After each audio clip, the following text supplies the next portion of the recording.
15 अगस्त 2025 भारत का 79वां स्वतंत्रता दिवस और लाल किले के प्राचीर से प्रधानमंत्री मोदी का रिकॉर्ड तोड़ 103 मिनट का भाषण। बड़े बड़े वादे, आत्मनिर्भर भारत का नारा और आरएसएस की तारीफ। लेकिन क्या यह भाषण देश की असल समस्याओं को छू सका या यह महज चमत्कार शब्दों का जाल था? आज हम खोलेंगे इस भाषण की सच्चाई, करेंगे तथ्यों और आंकड़ों से पड़ताल और पूछेंगे क्या पीएम ने जनता के असल सवालों को अनसुना किया। प्रधानमंत्री मोदी ने 103 मिनट के अपने भाषण में कई बड़े ऐलान किए। पहले, made in India, semiconductor chip इस साल के अंत तक, 2047 तक परमाणु ऊर्जा को 10 गुना बढ़ाने का लक्ष्य, 1 लाख करोड़ की पीएम विकसित भारत रोजगार योजना और दिवाली तक जीएसटी सुधार। ऑपरेशन सिंदूर की सफलता और सिंधु जल समझौते पर सख्त रुख का जिक्र भी हुआ। पीएम ने आरएसएस के 100 साल पूरे होने पर उनकी तारीफ की, इसे दुनिया का सबसे बड़ा एनजीओ बताया। लेकिन क्या ये चमकदार वादे हकीकत में उतर पाए? आइए इसकी परतें खोले। पीएम मोदी के भाषण में देश के 85% से ज्यादा आबादी, एससी, एसटी और ओबीसी समुदाय के मुद्दे पूरी तरह गायब थे।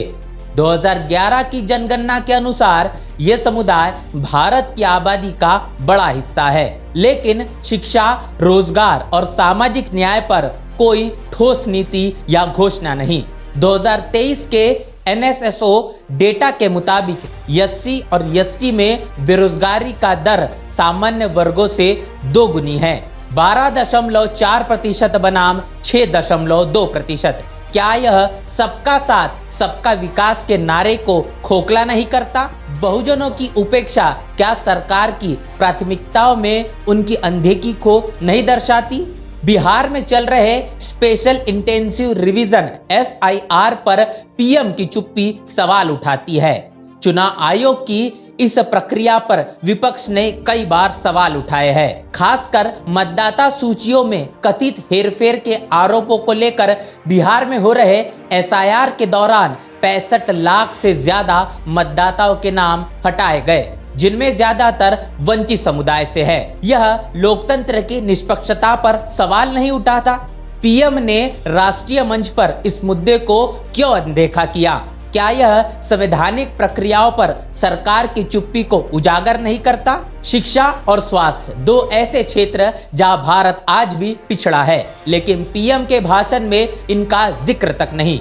यूनेस्को के 2023 आंकड़ों के मुताबिक भारत का शिक्षा बजट जीडीपी का सिर्फ 3.5% है, जबकि वैश्विक औसत 4.5%।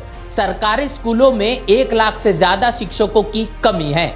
स्वास्थ्य में प्रति 1000 लोगों पर सिर्फ 0.7 डॉक्टर है, WHO के मानक 1 के मुकाबले। स्कॉलरशिप योजनाओं, खासकर वंचित वर्गों के लिए कोई नई घोषणा नहीं। क्या यह देश के भविष्य की प्राथमिकताओं से मुंह मोड़ना नहीं है? पीएम ने जीएसटी सुधारों को दिवाली तोहफा बताया, लेकिन हकीकत यह है कि जीएसटी ने छोटे व्यापारियों को सबसे ज्यादा नुकसान पहुंचाया। FICCI के 2024 के सर्वे के अनुसार 60% छोटे व्यापारियों ने जीएसटी के जटिल नियमों और उच्च कर दरों से नुकसान की बात कही। रेहड़ी पटरी वालों को डिजिटल अनुपालन के लिए संसाधनों की कमी का सामना करना पड़ता है। 2023-2024 में 40% छोटे व्यवसाय बंद हुए, जिनमें से कई ने जीएसटी को कारण बताया। क्या पीएम का यह सुधार वादा छोटे व्यापारियों की पीड़ा को वाकई दूर करेगा?